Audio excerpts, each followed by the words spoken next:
Hello every one.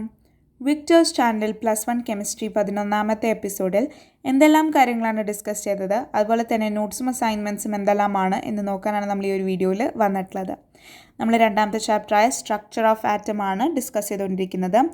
അതിൽ ആദ്യം തന്നെ ഇന്ന് നമ്മൾ ഡിസ്കസ് ചെയ്യാൻ പോകുന്ന topic evidence for the quantised electronic energy levels atomic Spectra. Atomic Spectra എന്ന ടോപ്പിക്കാണ് നമ്മൾ ആദ്യം ഡിസ്കസ് ചെയ്യുന്നത്. പക്ഷേ അറ്റോമിക് സ്പെക്ട്ര പഠിക്കുന്നതിന് മുമ്പ് തന്നെ നമ്മൾ ആദ്യം സ്പെക്ട്രം എന്താണെന്ന് മനസ്സിലാക്കണം. ഒരു ഓർഡിനറി വൈറ്റ് ലൈറ്റ് കൺസിസ്റ്റ് ചെയ്യുന്നത് കുറേ വേവ്സ് ആണ്. ഓരോ വേവ്സിനും ഡിഫറെൻറ്റ് വേവ് ലെങ്ത് ആയിരിക്കും. അതെല്ലാം വിസിബിൾ റേഞ്ചിലുള്ള വേവ് ലെങ്ത്സ് ആയിരിക്കും. അങ്ങനെ ഉള്ള വിസിബിൾ റേഞ്ചിലുള്ള വേവ് ലെങ്ത്സ് കൊണ്ടുണ്ടാക്കിയ വേവ്സ് ആണ് വൈറ്റ് ലൈറ്റിൽ ഉള്ളത്. അപ്പോൾ ഈ വൈറ്റ് ലൈറ്റ് സ്പ്രെഡ് ആവുമ്പോൾ അതിനൊരു സീരീസ് ഓഫ് കളേർഡ് ബാൻഡായിട്ട് നമുക്ക് കാണാൻ സാധിക്കും. ഈ വൈറ്റ് ലൈറ്റ് ഡിസ്പേഴ്സ് ആകുമ്പോൾ ഒരു കളേർഡ് ബാൻഡ് ആയിരിക്കും നമുക്ക് കാണാൻ സാധിക്കുന്നത്, ഒരു സീരീസ് ഓഫ് കളേർഡ് ബാൻഡ്. ആ കളേർഡ് ബാൻഡ്സിൻ്റെ സീരീസിനെയാണ്, വൈറ്റ് ലൈറ്റ് സ്പ്ലിറ്റ് ആയിട്ട് വരുന്ന സീരീസ് ഓഫ് കളർ ബാൻഡ്സിനെയാണ് നമ്മൾ സ്പെക്ട്രം എന്ന് പറയുന്നത്. ഇപ്പോൾ ഒരു വൈറ്റ് ലൈനിൻ്റെ സ്പെക്ട്രം എന്ന് പറയുന്നത് വയലറ്റ് മുതൽ റെഡ് വരെയാണുള്ളത്. അതിൽ 7.50 × 10⁻14 ഹേർട്സ് മുതൽ 4 × 10⁻14 ഹേർട്സ് വരെയുള്ള റേഞ്ച് ആയിരിക്കും വരുന്നത്. അപ്പോൾ അങ്ങനെയുള്ളൊരു സ്പെക്ട്രമിനെയാണ് നമ്മൾ കണ്ടിന്യൂസ് സ്പെക്ട്രം എന്ന് പറയുന്നത്. കണ്ടിന്യൂസ് എന്ന് പറയാൻ കാരണം ഇതിൽ ഓരോ കളേഴ്സും അതിൻ്റെ തൊട്ടടുത്തുള്ള കളറായിട്ട് മെർജ് ചെയ്തിട്ടായിരിക്കും കിടക്കുന്നുണ്ടാവുക. ഫോർ എക്സാമ്പിൾ വയലറ്റും ബ്ലൂ ആയിട്ട് മെർജ് ആവും, ബ്ലൂ ഗ്രീൻ ആയിട്ട്, അതുപോലെ തന്നെ കണ്ടിന്യൂസ്. അപ്പോൾ ഈ ഒരു ഫെനോമിനൻ നമുക്ക് റെയിൻബോ, നമ്മൾ ആകാശത്ത് കാണുന്ന റെയിൻബോൻ്റെ ഫോമിൽ നമുക്ക് കാണാൻ സാധിക്കും. ഇതേപോലുള്ള ഒരു കണ്ടിന്യൂസ് സ്പെക്ട്രമാണ് നമ്മൾ റെയിൻബോസിൽ കാണുന്നത്. അപ്പോൾ ഇങ്ങനെ വരുന്ന വേവ് ലെങ്സിന് ചില ഡിസ്ക്രീറ്റ് വാല്യൂസിൻ്റെ റെസ്ട്രിക്ഷൻ ഉണ്ട്. ചില വാല്യൂസ് വരെ ഇതിന് ഡിവൈഡ് ആവാൻ പറ്റുകയുള്ളൂ. ഈ വൈറ്റ് ലൈറ്റിന് ഇത്രയും ഡിവൈഡ് ആവാം. അപ്പോൾ അതുപോലുള്ളൊരു ഡിസ്ക്രീറ്റ് വാല്യൂ വരെ ആ ഒരു പ്രോപ്പർട്ടിക്ക് റെസ്ട്രിക്ഷൻ ഉണ്ട്. അതിനെയാണ് നമ്മൾ ക്വാണ്ടിസേഷൻ എന്ന് പറയുന്നത്. അപ്പോൾ ഇനി നമുക്ക് സ്പെക്ട്രം ഒന്ന് ഡിഫൈൻ ചെയ്താലോ. When a ray of white light is passed through a prism, the ray of white light is spread into a series of colored bands called visible spectrum or spectrum. ഒരു white ലൈറ്റിൻ്റെ ഒരു ray നമ്മളൊരു പ്രിസത്തിലൂടെ കടത്തി വിടുമ്പോൾ ആ ഒരു white light spread ആവുന്നു അല്ലെങ്കിൽ ഡിസ്പേഴ്സ് ആവുന്നു to series of coloured bands. അങ്ങനെയുള്ളൊരു സ്പ്രെഡിനെയാണ് നമ്മൾ സ്പെക്ട്രം അല്ലെങ്കിൽ വിസിബിൾ സ്പെക്ട്രം എന്ന് പറയുന്നത്. ഇനി നമ്മൾ നോക്കാൻ പോകുന്നത്, അപ്പോൾ സ്പെക്ട്രത്തിൻ്റെ മീനിങ് നമുക്ക് മനസ്സിലായി. ഇനി അത് വെച്ചിട്ട് നമ്മൾ അറ്റോമിക് സ്പെക്ട്ര നോക്കാൻ പോവുകയാണ്. Atomic spectra are defined as a spectrum of the electromagnetic radiation emitted or absorbed by an electron during transition between different energy level within an atom.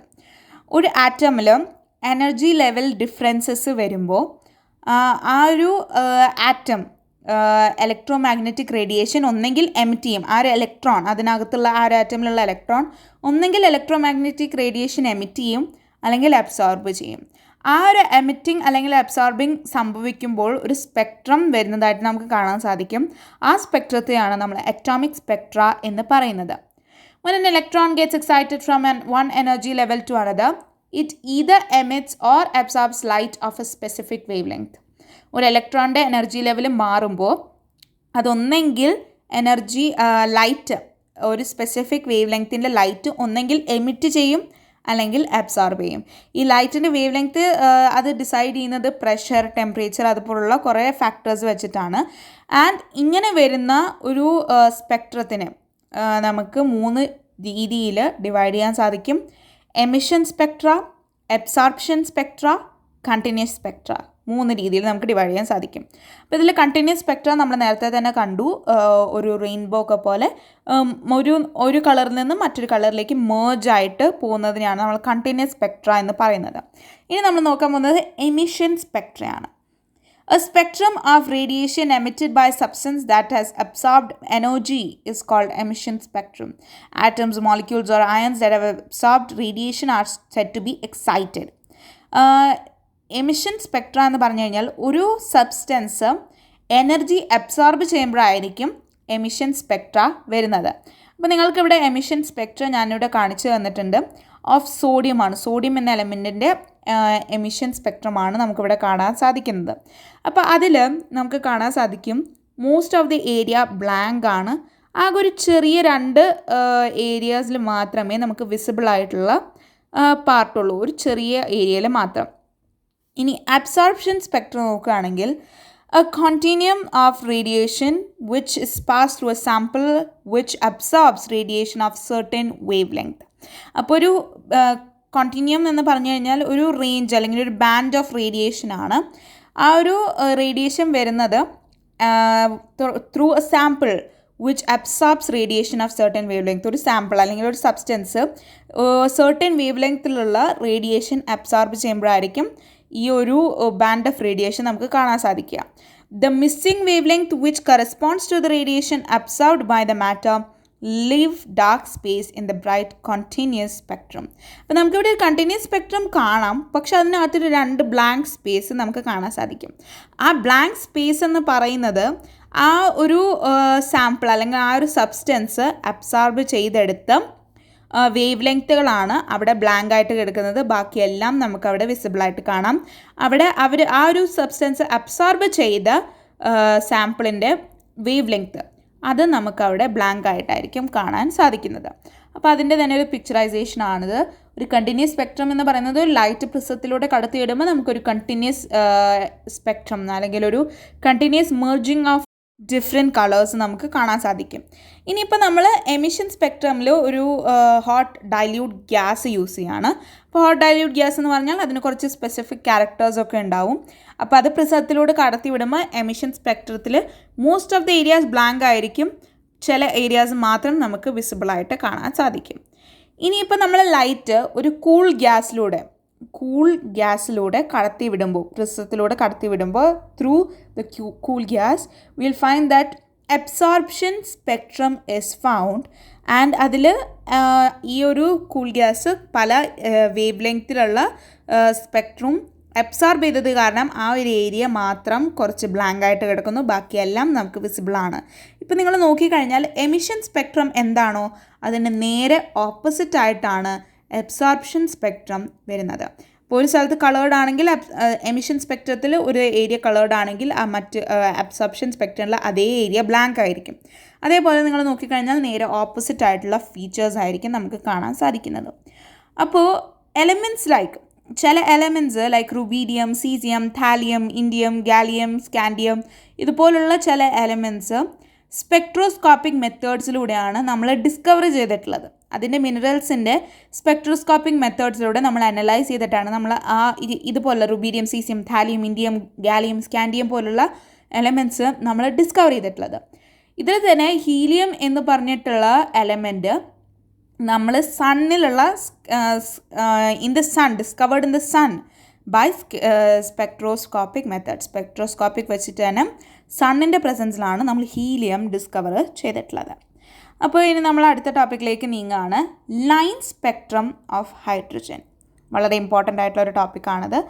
When an electric discharge is passed through gaseous hydrogen, the H2 molecules dissociate into energetically excited hydrogen atoms emit electromagnetic radiation of discrete frequencies.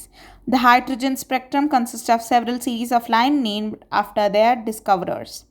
അപ്പോൾ ഒരു gaseous hydrogen നമ്മളൊരു പ്രിസമിലൂടെ കടത്തി വിടുമ്പോൾ അത് ഡിസ്അസോസിയേറ്റ് ആവും. അതൊരു energetically excited, വളരെ എനർജിയുള്ള hydrogen atoms ആയിരിക്കും പിന്നെ എമിറ്റ് ചെയ്യുന്നത്. അപ്പോൾ അങ്ങനെ വരുന്ന ഇലക്ട്രോ മാഗ്നറ്റിക് റേഡിയേഷൻ ഒരു ഡിസ്ക്രീറ്റ് ഫ്രീക്വൻസീസിൽ എമിറ്റ് ആവുന്നത് നമുക്ക് കാണാൻ സാധിക്കും. ഈ ഹൈഡ്രജൻ സ്പെക്ട്രത്തിൽ സെവറൽ സീരീസ് ഓഫ് ലൈൻസിൻ്റെ സെവറൽ സീരീസ് ആണുള്ളത്.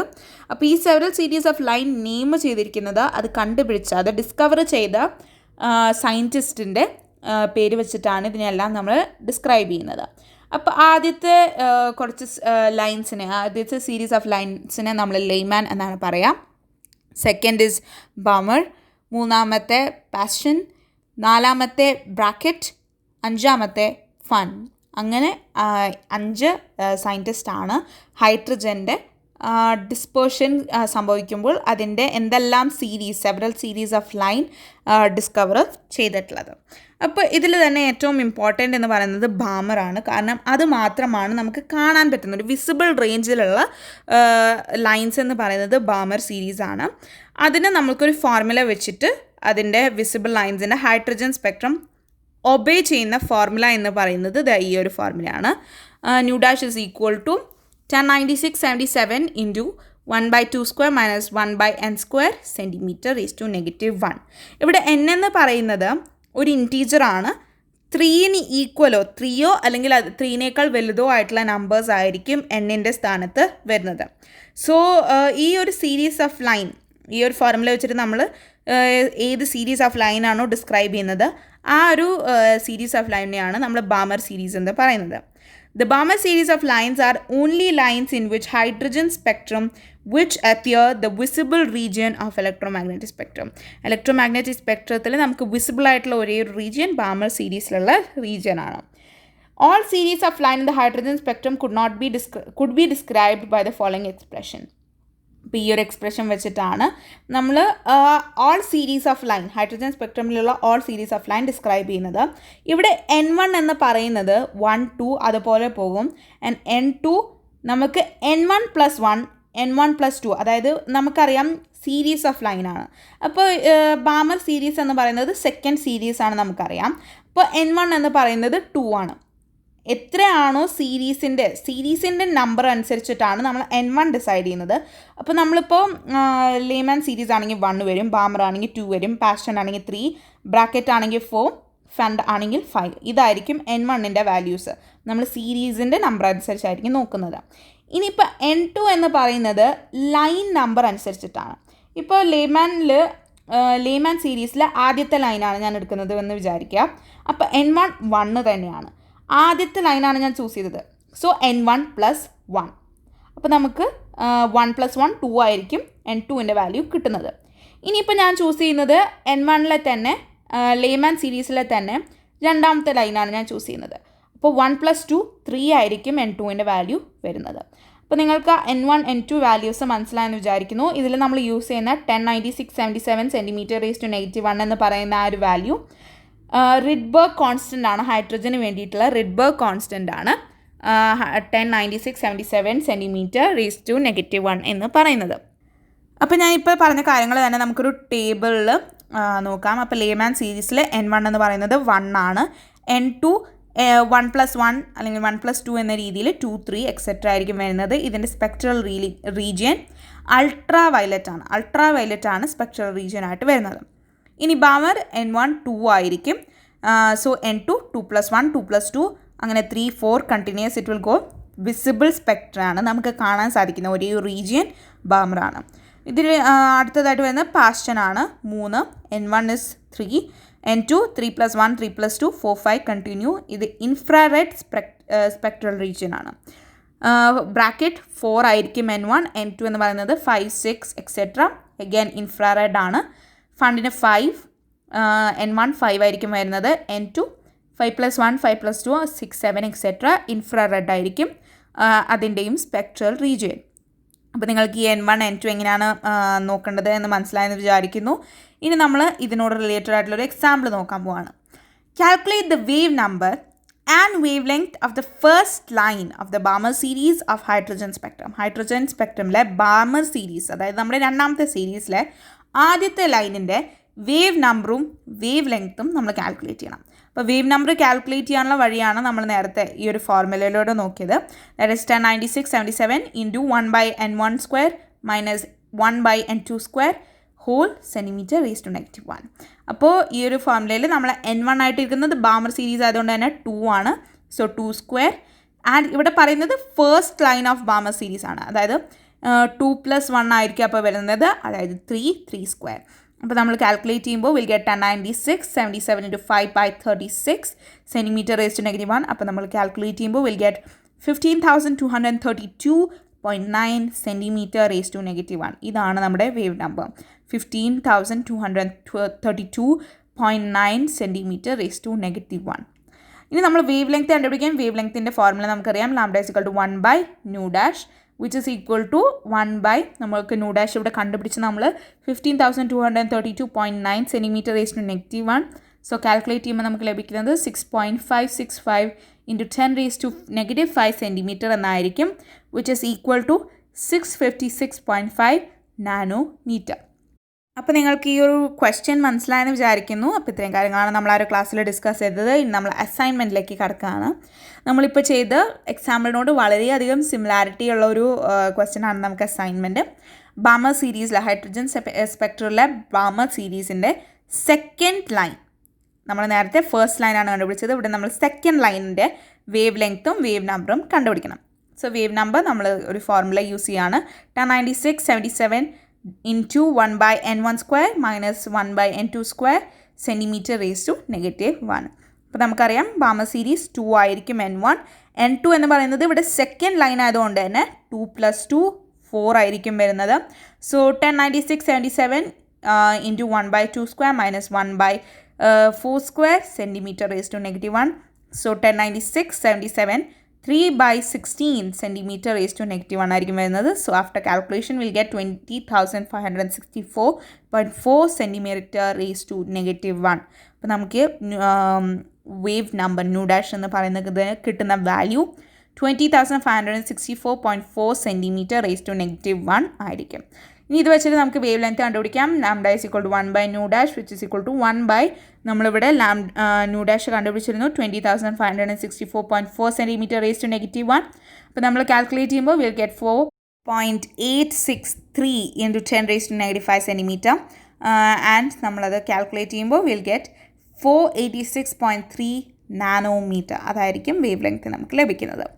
സോ നോട്ട്സും അസൈൻമെൻറ്റ്സും എല്ലാം നിങ്ങൾക്ക് മനസ്സിലായെന്ന് വിചാരിക്കുന്നു. എന്തെങ്കിലും ഡൗട്ട് ഉണ്ടെങ്കിൽ നിങ്ങൾക്ക് കമൻറ്റ് സെക്ഷനിൽ കമൻറ്റ് ചെയ്യാവുന്നതാണ്. അപ്പോൾ ഞാൻ എന്തായാലും റിപ്ലൈ തരുന്നതായിരിക്കും. Don't forget to subscribe to my channel and ring the notification bell. See you on my next video. Thanks for watching. By.